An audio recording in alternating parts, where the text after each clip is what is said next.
George Harrison never raised his voice. He rarely lashed out in interviews, and yet, beneath the calm and spiritual aura, he carried a quiet bitterness that grew darker over time. It wasn't loud, it wasn't public, but it was real and deeply personal.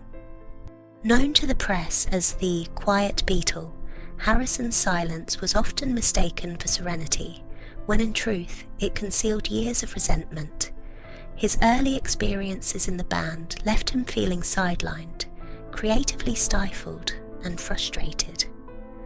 Over time, this quiet bitterness shaped both his music and his relationships within the Beatles. Early encounters in Liverpool. In the early 1960s, George Harrison was a teenager riding a school bus in Liverpool when he met Paul McCartney.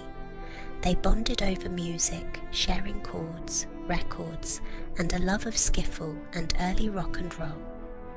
McCartney, older and confident, naturally assumed a guiding role, while Harrison, quiet and impressionable, admired his assertiveness. Their friendship deepened, leading Harrison to join John Lennon's group, the Quarrymen, in 1958 at just 15.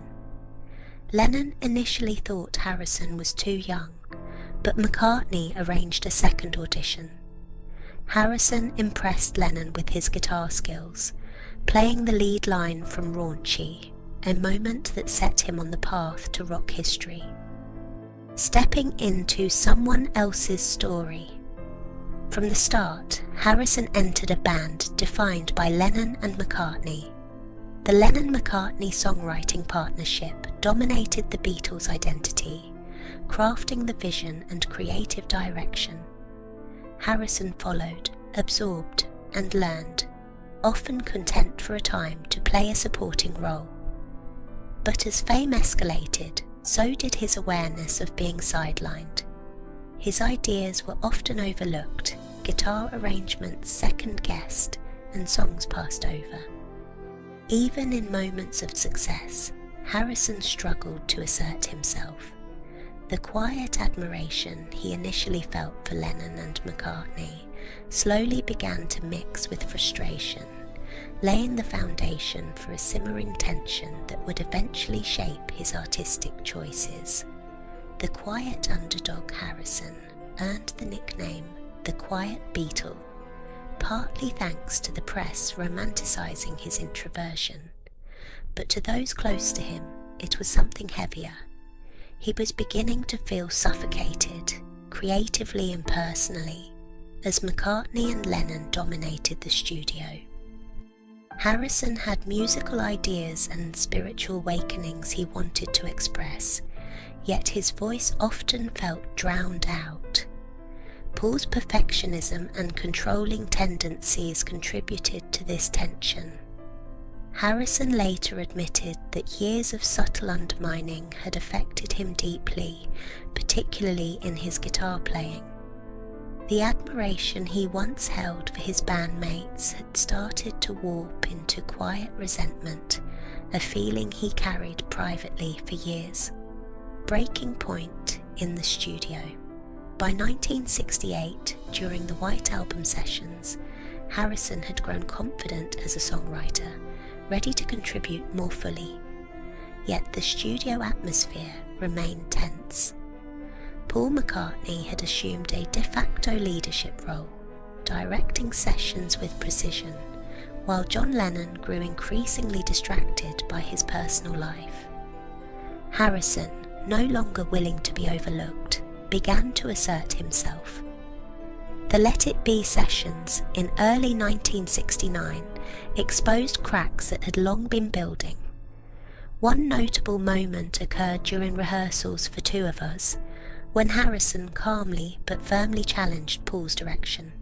His words were measured but resolute, a signal he had reached the limit of his patience. A temporary exit. On January 10th, 1969, frustrated by creative suppression, Harrison temporarily quit the Beatles. The tension in the studio had become unbearable. engineer Glyn Johns described the atmosphere as unpleasant, with collaboration replaced by subtle hostility. Harrison's exit was not dramatic or confrontational, but it was a statement. He needed space to reclaim his creative voice.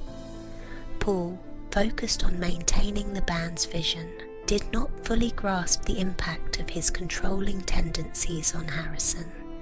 For George, the quit was a necessary assertion of self-respect, a moment where the quiet underdog refused to be overshadowed any longer. His departure marked a turning point in both his music and his emotional life. Creative triumphs. Alone, Harrison returned to the band under new terms and soon began writing songs that showcased his growing confidence. Tracks like Something and Here Comes the Sun demonstrated the artistry he had been developing for years, often overshadowed during earlier sessions. These masterpieces were proof of what Harrison could achieve when left to work in his own space. Yet, the damage to his relationships within the band was irreversible. The rift with Paul McCartney had widened into a permanent strain. While Harrison remained in the group, a part of him had already emotionally detached, signalling a shift from collaboration to quiet independence. The breakup and its personal impact. The Beatles officially disbanded in 1970. For Harrison, the split was both professional and deeply personal. While the media focused on the feud between Lennon and McCartney, Harrison was quietly cutting ties, especially with Paul. Publicly polite interviews and staged reunions masked the lingering resentment. Harrison channeled his frustrations into his solo work, notably with the 1971 album All Things Must Pass. The album, a creative and commercial triumph, included tracks originally rejected by the Beatles, showcasing his musical depth. Harrison's work expressed the silent bitterness he carried, particularly toward Paul, reflecting years of frustration in a subtle but unmistakable way. Musical retaliation and reflection songs, like Wah Wah from All Things Must Pass, contained lyrical jabs at McCartney's controlling behaviour, couched in musical brilliance. Later, in 1973, Harrison released Sue Me, Sue You Blues, addressing the legal battles following the Beatles' breakup. Though ostensibly about the group as a whole, the song clearly conveyed his anger toward Paul, whose lawsuit to dissolve the partnership felt like betrayal. Harrison's ex-wife, Pattie Boyd, noted his dry, reflective tone in interviews. He rarely romanticized the past, choosing instead to present his version of events with calm honesty. His commentary revealed both pain and ironic wit, maintaining his characteristic quiet rebellion, reunion, and lingering tension. In 1994, Harrison reunited with Paul McCartney and Ringo Starr for the Beatles Anthology project. Fans saw healing and nostalgia, but behind the scenes, old dynamics quickly resurfaced. Harrison bristled under Paul's direction, rolling his eyes whenever the former Beatle attempted to dominate the studio. Producer Jeff Lynne, who had worked with Harrison in the Travelling Wilburys, noted that the same controlling tendencies persisted. While Paul later admitted that old patterns never fully disappeared, Harrison's responses suggested lingering frustration. The reunion was polite, professional, and collaborative, but the quiet tension reminded everyone that some relationships, even between friends and collaborators, cannot easily be erased. Harrison's final years.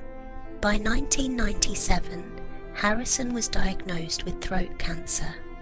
He initially responded to treatment, but the illness returned, spread into his lungs and brain. In his final years, he lived away from the public eye, spending time with his wife Olivia and son Darnie at Friar Park, a sprawling Victorian estate in Henley-on-Thames. Despite declining health, Harrison's wit and philosophical outlook remained sharp. During a 2001 Yahoo online chat, when asked about Paul, he quoted a Victorian proverb: "Scan not a friend with a microscopic glass. You know his faults, then let his foibles pass." Even in reflection, Harrison's words balanced elegance with subtle pointedness. Final encounters and legacy.